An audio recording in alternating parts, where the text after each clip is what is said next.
जीवन में एक बार ऐसा दौर आया जब मैं बैंकरप्ट हो गया, दिवालिया हो गया।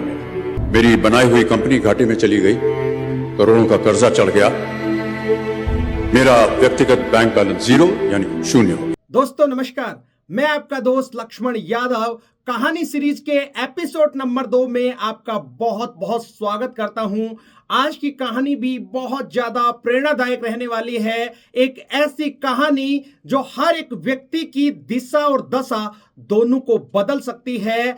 आज की कहानी इस सदी के महानायक अमिताभ बच्चन के जीवन से जुड़ी हुई है। अमिताभ बच्चन के जीवन में बहुत ही खतरनाक दौर आया था, उनके हालात बहुत खराब हो गए थे और इसी के साथ वो एक बार बैंकक्रप्ट भी हो गए थे। उनकी बनाई हुई कंपनी एबीसीएल घाटे में चली गई थी, जिसकी वजह से उनके ऊपर करोड़ों रुपए का कर्जा हो गया था। और बैंक बैलेंस की बात करें तो दोस्तों उस समय उनका बैंक बैलेंस बिल्कुल जीरो था। उस समय उनके पास में कमाई का कोई साधन नहीं था और इसी के साथ सरकार की तरफ से कुर्की के नोटिस उनके घर पर चिपका दिए गए थे। यह बात पूरे शहर में आग की तरह फैल गई थी और यह बात उसी समय धीरू भाई अंबानी को पता लगती है। जैसे ही यह बात धीरू भाई अंबानी को पता लगती है, अपने छोटे बेटे अनिल अंबानी को अपने पास में बुलाकर कहते हैं कि इस समय अमिताभ बच्चन बहुत ही खराब दौर से गुजर रहा है, उनकी आर्थिक स्थिति बहुत अच्छी नहीं है, उनको कुछ रुपए देके हम मदद कर सकते हैं ताकि वो इस संकट से उबर सके। उसके बाद अनिल अंबानी अमिताभ बच्चन के घर जाते हैं और सारी बात शेयर करते हैं कि मेरे पिता धीरू भाई अंबानी आपकी मदद करना चाहते हैं। एक बार यही बात अमिताभ बच्चन ने मीडिया के सामने बताई थी कि धीरू भाई अंबानी मेरे को इतना रुपए दे रहे थे कि जिससे मेरी सारी दुविधाएं दूर हो रही थी, मेरी सारी परेशानियां खत्म हो रही थी, लेकिन मैं उनकी उदारता पर भावुक हुआ और मुझे लगा कि मैं उनकी उदारता को स्वीकार ना कर पाऊं। ईश्वर की कृपा से कुछ समय बाद अमिताभ बच्चन का समय बदलता है, उनको धीरे धीरे फिल्मों में काम मिलना शुरू होता है और धीरे धीरे वो अपना पूरा कर्जा उतार देते हैं। कुछ दिनों के बाद एक शाम धीरू भाई अंबानी के निवास स्थान पर एक पार्टी का आयोजन किया जाता है और उस पार्टी के अंदर अमिताभ बच्चन को भी आमंत्रित किया जाता है।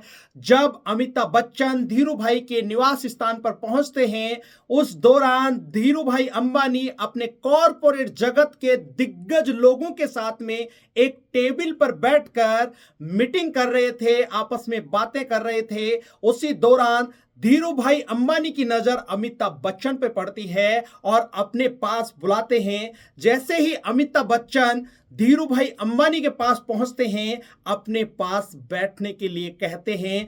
अमिताभ बच्चन बताते हैं कि मेरे को बहुत अजीब लग रहा था, मैंने उनसे माफी मांगी और कहा कि आप यहां पर बैठिए, मैं अपने दोस्तों के साथ उधर ही ठीक हूं।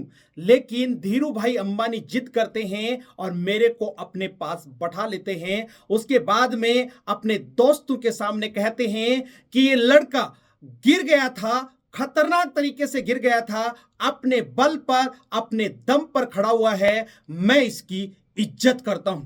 अमिताभ बच्चन बताते हैं कि जब धीरू भाई अंबानी ने अपने दोस्तों के सामने मेरे लिए ये शब्द कहे, ये शब्द उस धन राशि से भी ज्यादा मूल्यवान थे। दोस्तों इस कहानी से यही शिक्षा मिलती है कि जिंदगी में उतार चढ़ाव आता रहता है, बिना दुख के सुख नहीं है, कभी भी समय एक जैसा नहीं रहता है। यदि आपके सामने किसी भी तरह की चुनौतियां आती हैं तो उनका डटकर मुकाबला करना चाहिए, उन चुनौतियों से घबराना नहीं चाहिए और जो भी चुनौतियां आती हैं वो आपको मजबूत बनाने के लिए आती हैं। और इन चुनौतियों के अंदर, इन मुश्किलों के अंदर बहुत सारे अवसर छिपे रहते हैं।